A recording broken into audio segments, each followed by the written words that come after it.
Welcome, everyone. This is the Masterclass. My name is Patricknazareth. I have around 30 years of teaching experience, and I'm here to help you dispel your doubts if you have any. Today, we'll be looking at the poem Small Towns and the River, written by Mamang Dai.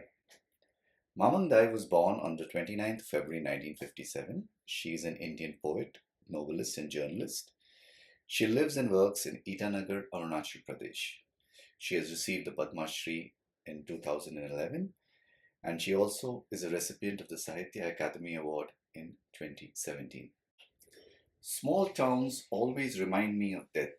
My hometown lies calmly amidst the trees. It is always the same, in summer or winter, with the dust flying or the wind howling down the gorge. The poet talks about her own hometown, which is a small place. And she said places like her hometown always remind her of death.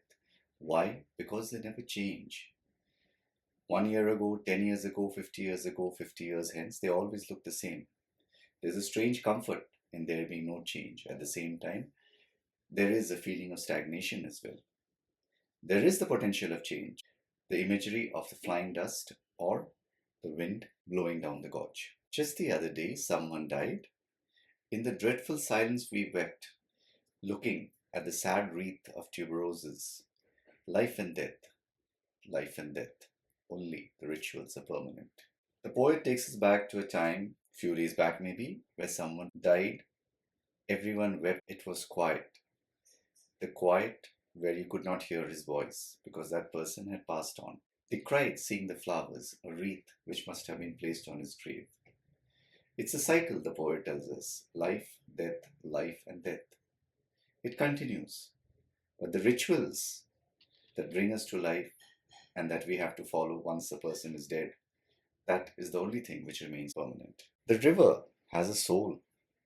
In the summer, it cuts through the land like a torrent of grief. Sometimes, I think it holds its breath, seeking a land of fish and stars. The poet now introduces the river, and introduces the river as a living thing, as something possessing a soul.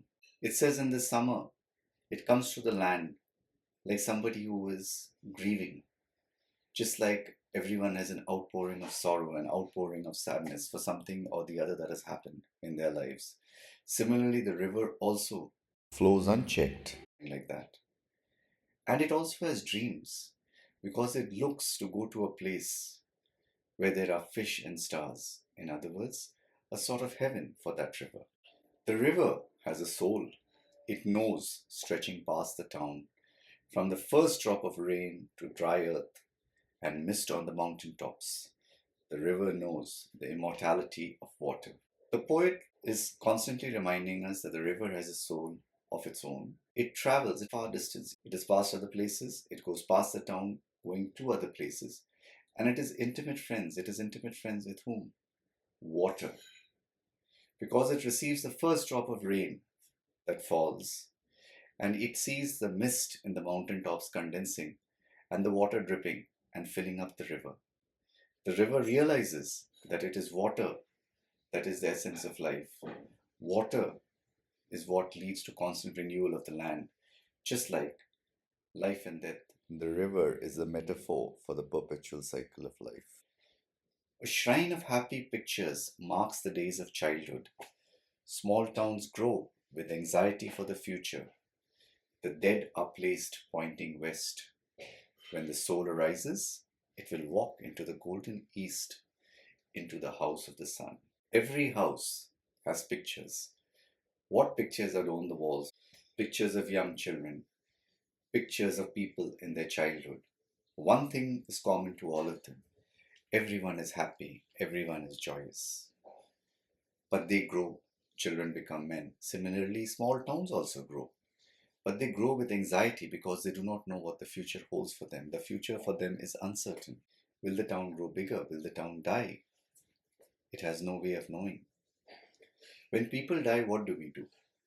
The dead bodies are bathed and placed in such a way that they point towards the west.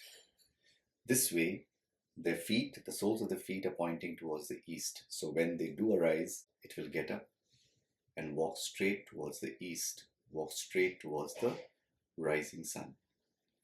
This suggests a belief in the afterlife, in life after death. In the cool bamboo, restored in sunlight, life matters like this.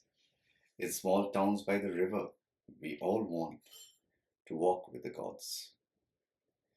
The poet here is telling us that essentially life in these places are very, very peaceful. Hardly anything ever happens here. Life itself is precious, and every life matters. They live a peaceful existence. They live a life where they are connected to the earth, and they want to be connected to God because they want to feel connected to something better than them, something higher than them. That is why they believe in the eternal, they believe in the Almighty, and they want to be able one day to meet the gods, to meet the makers. The themes of the poem then, life and death, and how it's a continuous cycle, one leading to the other. Also, the connection between humans and nature. Humans die, the river goes on, it continues. It suggests immortality, and humans also want that immortality, which is why they talk to God, which is why they pray to God. Humans and nature are always connected. Life and death are always connected. That's it then. I do hope I have been of help to you. If I have, please remember to like, subscribe and share. Remember, there are others who might need our help. Thank you for watching.